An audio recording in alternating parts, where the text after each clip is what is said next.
Stop. Je me suis rendu compte lors du montage que je n'ai même pas pris la peine de faire une petite introduction, même de vous accueillir ici. Comme c'est que récemment que je suis dans le team full make-up et c'est pas encore trop ça. Mais je pense que je me débrouille. Je reçois pas mal de compliments quand je l'ai fait. Pour vous dire à quel point il y a quelques années j'avais peur du maquillage. J'avais tellement peur du maquillage, j'ai trop d'a priori, c'est-à-dire pour moi trop de make-up c'était impossible. Et maintenant genre j'ai pas de soucis, j'ai réussi. Vous pouvez aussi, il faut juste franchir cette étape et ça va le faire, d'accord? Du coup c'est parti pour le tuto. Je pense que là on peut commencer sans souci.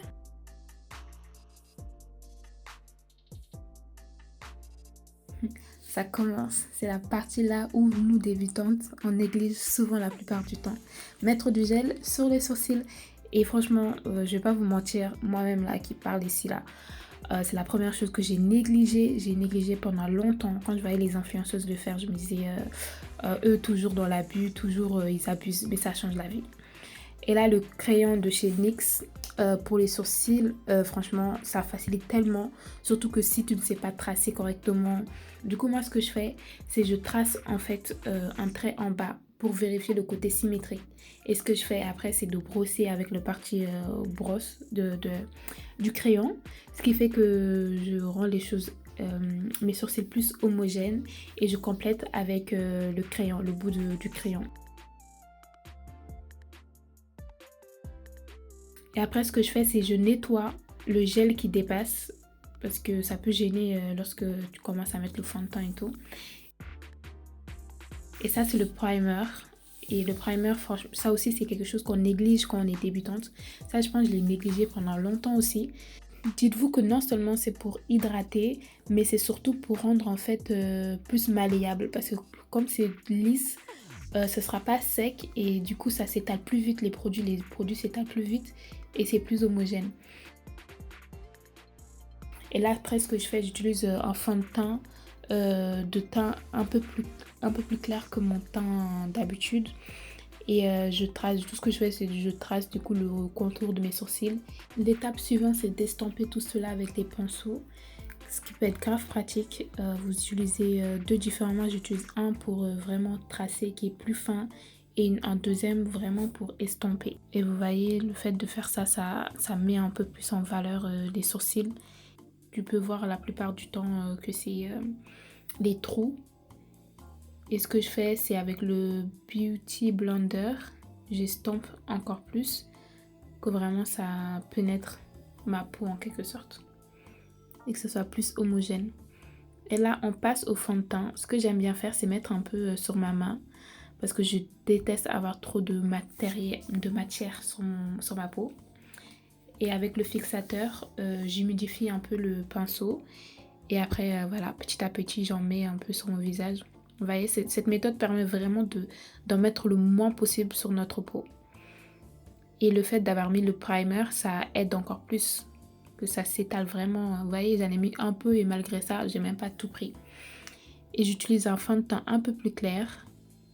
Il y en a qui utilisent des anti-cernes pour faire ça, mais moi personnellement, si je peux faire tout ça avec des fonds de teint, ça m'arrange parce que l'anti-cerne, déjà quand tu achètes, il n'y en a pas beaucoup et j'ai testé avec un anti-cerne mais je ne voyais pas la différence. Alors que les fonds de teint, il y en a déjà en quantité supérieure. Si vous savez c'est quoi la différence, mettez-moi dans les commentaires. Mais personnellement, je pense que dans les make-up, il n'y a pas réellement de règles. Vous faites comme vous le sentez. Là, par exemple, j'ai pris un concealer et un anti-cerne, pardon. Et je peux vous assurer que j'ai fait ça juste pour la vidéo, hein, mais j'ai regretté à la fin parce qu'elle était trop claire. Et du coup, ce que vous voyez, c'est que j'ai mis un peu de poudre le temps que ça sèche un peu l'anti-cerne. Un peu de poudre pour donner l'effet mat. Parce que comme vous pouvez voir, il y avait le côté un peu brillant, un peu comme si c'était trop huileux. Et ça donnait un effet mat. Voilà. C'est un peu clair, mais bon, on va essayer de rattraper ça après. Mais utiliser une anti-cerne en tout cas plus clair que votre fond de teint. Ça peut vraiment cacher tes cernes. Et si vous avez sous votre main une poudre un peu plus claire, du même teint que votre anti-cerne, n'hésitez pas à l'utiliser. Vous voyez, ça commence un peu à s'estomper.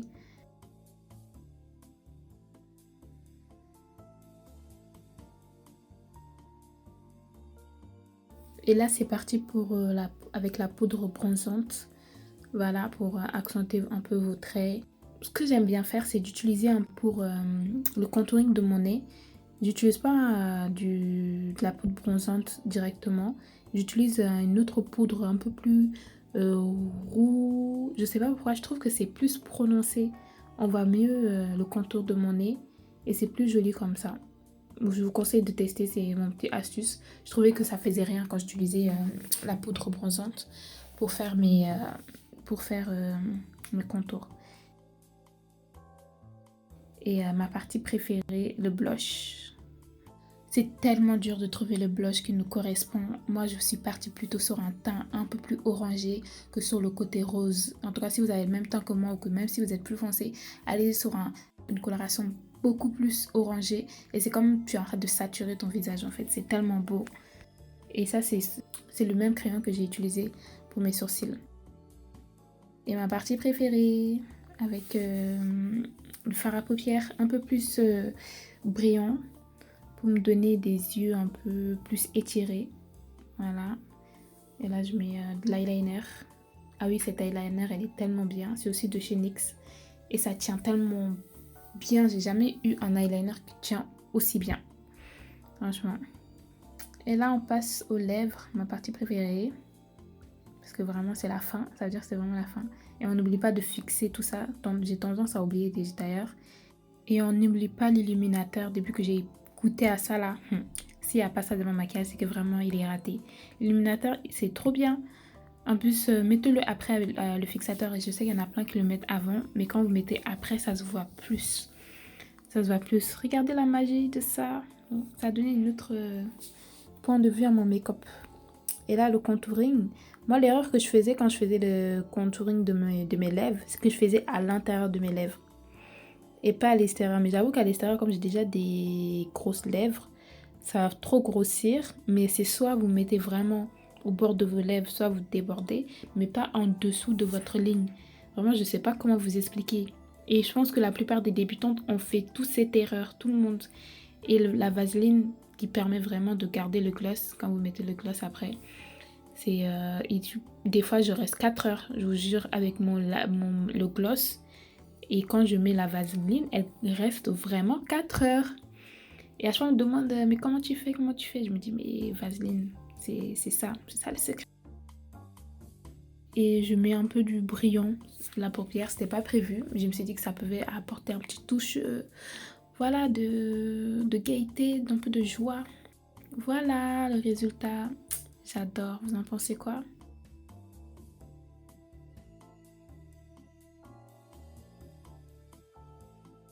Vous voyez, malgré que l'anti-cerne elle était trop claire, je pense que je l'ai assez bien rattrapé.